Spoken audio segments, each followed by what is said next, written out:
একটা কথা কি জানেন, উপহার যেমনই হোক কারো কাছ থেকে কোনো কিছু পেতে বা কারোকে কোনো কিছু গিফট করতে আমাদের কিন্তু অনেক ভালো লাগে। তো উপহার যেমনই হোক, উপহার তো উপহারই। আসসালামু আলাইকুম। প্রতিদিনের মতো আবারও একটা ভিডিও শেয়ার করছি আপনাদের সাথে। আশা করছি সবাই অনেক অনেক ভালো আছেন। আলহামদুলিল্লাহ আমরাও ভালো আছি। কালকে থেকে আমার অনেক ইচ্ছে করছিল যে চাপটি পিঠা বানাবো, তো তেমন সময় পাইনি। তাই রাতে চাউলগুলো ভিজিয়ে ব্লেন্ড করে রেখেছিলাম। সকালবেলা উঠে গরম গরম চাপটি বানিয়ে নিয়ে আমিও নাস্তা খেয়ে নিলাম। আর ওইদিকে কিন্তু চা বসিয়ে গিয়েছিলাম নাস্তা খেতে, আর এদিকে চাটা একেবারেই শুকিয়ে গেছে। যাই হোক, খেতে অনেক মজা হয়েছিল চা আজকে। তো আর এদিকে আমার ছেলের জন্য একটা গিফট এসেছে, তার মধ্যে কোনো নাম নেই, শুধু আমার ছেলের নাম আর আমার ফোন নাম্বার। আর সেটা কে পাঠিয়েছে পরে জানতে পারলাম আর কি।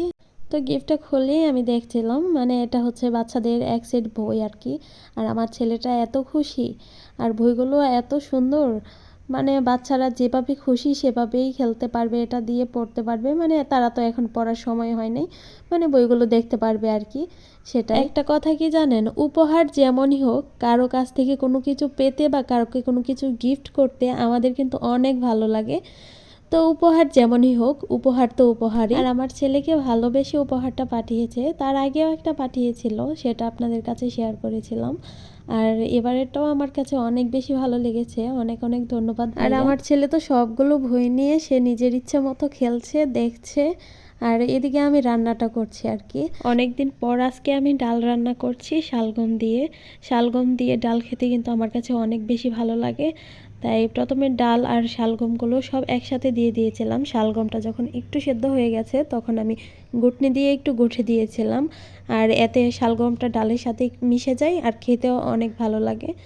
ডালটা হয়ে গেলে আমি শেষে দিয়েছিলাম আর কি অল্প একটু জিরা গুঁড়া। আর আজকে কিন্তু ধনিয়া পাতা নেই বাসায়, তাই দিতে পারিনি, একটু খালি খালি লাগছে, তাও খেতে অনেক মজা হয়েছে। আর এদিকে মাছটা আমি ভেজে নিচ্ছি, যেহেতু সবজি তরকারি রান্না করব, আর সবজি ছাড়া তো আমার একদমই হয় না। যাই হোক, মাছগুলোকে আমি ভেজে নিয়েছি আর এখন তরকারিটা বসিয়ে দেব। শিম, নতুন আলু আর একটা টমেটো দিয়েছিলাম, এই 3 পদ দিয়ে আর কি একটা তরকারি রান্না করব। আর এখন জানি সবজিগুলো খেতে একটু কেমন লাগে, প্রথম দিকে কিন্তু সব জিনিসই অনেক ভালো লাগে। আর এখন কিন্তু সব কিছুই বেশি বেশি পাওয়া যাচ্ছে একটু অল্প দামে। তা খেতে তেমন আমার কাছে এতটা ভালো লাগে না, প্রথম যেরকম ভালো লাগতো। তো আজকে আমি শিম, নতুন আলু, টমেটো দিয়ে আর কি একটা তরকারি রান্না করব।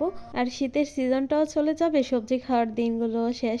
মানে সবজি খাওয়া হবে, তবে শীতের মতো এতটা খাওয়া হবে না আর কি। আমার আরামের দিনগুলো চলে যাচ্ছে, মানে শীতকালটা আমার পছন্দ, তাই বললাম আর কি। তো শীতকালটা তো চলেই যাচ্ছে। আর আজকের তরকারিতে আমি আলু দিয়েছি, নতুন আলু খেতে কিন্তু অনেক ভালো লাগে, আর আলু আমার সবসময় পছন্দ। তরকারিটা হয়ে গেছে, আমি ঝোল দিয়ে নিয়েছি, আর এখন মাছটা দিয়ে আমি ছেলেকে গোসল করাতে যাব। আর আজকের তরকারিতে ভেবেছিলাম যে একটু ঝোল ঝোল রাখবো, সেটা আর হলো না। ছেলেকে গোসল করাতে গিয়ে একটু সময় লেগেছে। তো এদিকে আমার তরকারিটা একেবারেই শুকিয়ে গেছে। যাই হোক, ভালোই হয়েছিল খেতে।